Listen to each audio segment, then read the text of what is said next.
निगाह बुलंद सिकंद दिल नवा जा पुरसोज, यही है रखते सफर मीरे कारवां के।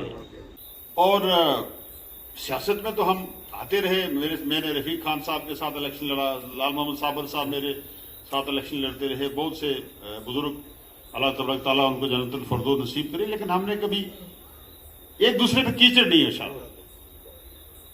लेकिन कुछ लोग हमारे जैसे मुझे आज तक कोई हिंदू मुसलमान में कोई ऐसा इंसान शख्स नहीं मिला जिसने मसूद चौधरी साहब का नाम लेके कोई बुरी बात कही, लेकिन उन लोगों ने मसूद चौधरी साहब को भी नहीं छोड़ा।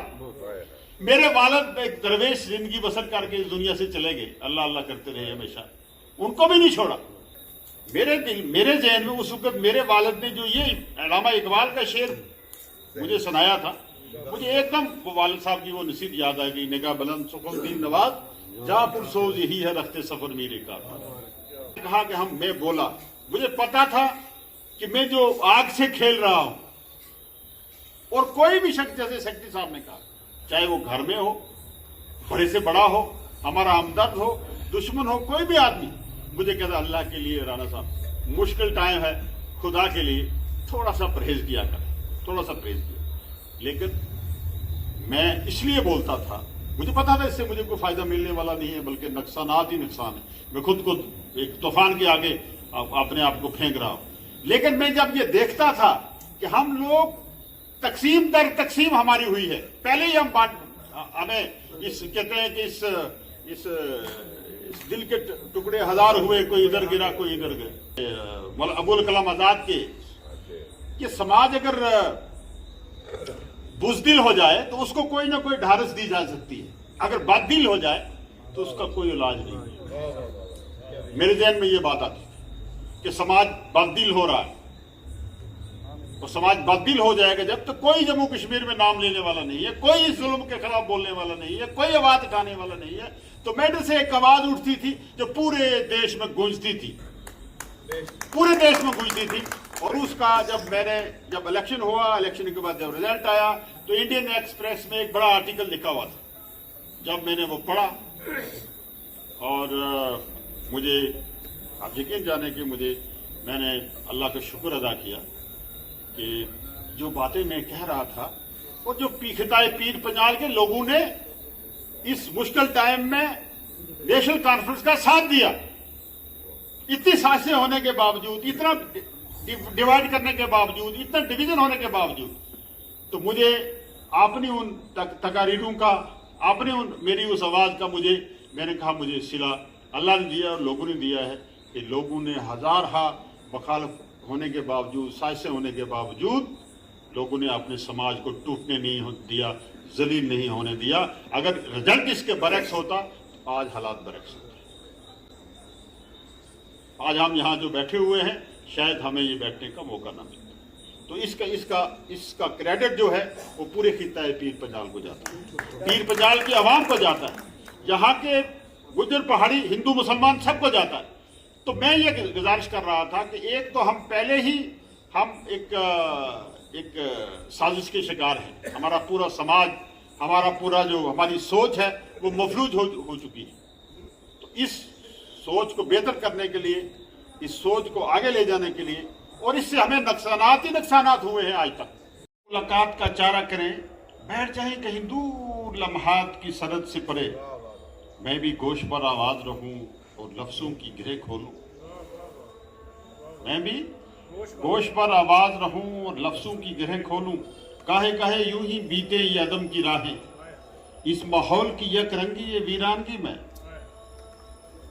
काहे काहे यूं ही बीते ये अदम की राहें, इस माहौल की यकरंगी ये वीरानगी में। मैं भी जख्मों के ताल्लुक से तुम्हें याद करूं, और तुम भी ढूंढना बिखरे हुए जर्रात में मेरी। राजेंद्र सिंह जी ने डेवलपमेंट की और बाकी बातें की हैं। मैं ये कहूँ कि कोई पॉलिटिकल सिस्टम, कोई पॉलिटिकल आदमी तब तक कोई कार्य नुमाया नहीं कर सकता है जब तक उसके पीछे एक पूरा समाज, एक पूरी सिविल सोसाइटी काम ना करती है। اور میری ڈھارس باندھی ہے آپ نے. مجھے امید لگی ہے خدا کے فضل سے کہ پونچھ میں جو آپ سول سوسائٹی چلا رہے ہیں انشاءاللہ تعالی پونچھ کی جو پرابلمز ہیں، پونچھ کے جو مسائل ہیں، وہ سول سوسائٹی انشاءاللہ تعالی سول سوسائٹی کے ذریعے جو ہے حل ہوں. کسی بھی میں کہوں گا کہ اسٹیٹ کی ایک صحت مند اسٹیٹ کے لیے وہاں ایک سول سوسائٹی یا کسی بھی قوم فرقہ کے لیے اس قوم فرقہ میں، اس علاقہ میں، اس اسٹیٹ میں سول سوسائٹی کا ہونا بہت لازمی ہے. جو آپ لوگ چلا رہے ہیں اسد نعمانی صاحب کی شکل میں، آپ باقی تمام ساتھی جو یہاں چلا رہے ہیں زمر مغل صاحب کی شکل، آپ لوگ اس میں شک نہیں ہے کہ اثاثہ ہیں، نظر نہ لگ جائے، اثاثہ ہیں، قوم و ملت کے اثاثہ ہیں. نگاہ بلند سنگل دل نوا جاں پرسوز، یہی ہے رخت سفر میرے کارواں کے. یہ میری اپنی سیاست کا میں کہوں گا کہ موجب ہے ایک شعر. میں کہوں گا اس شعر نے علامہ اقبال کے اس شعر نے جب میں نے اپنے والد محترم صاحب سے سیاست میں آنے کی اجازت مانگی، بہت عرصہ تک میں اجازت مانگتا رہا. آج آپ کے سامنے یہ بات میں رکھ رہا ہوں کیونکہ مجھے جیسے ہمارے نقوی صاحب، ہمارے دوسرے ساتھی اور عباس صاحب، کیونکہ بچپن میں یہ سیاست کا کیڑا جیسے زمان صاحب میرے ذہن میں تھا، تو جب میں نے والد محترم صاحب سے اس چیز کی میں اجازت مانگ رہا تھا کہ مجھے اب اجازت دیں اس فیلڈ میں آؤں،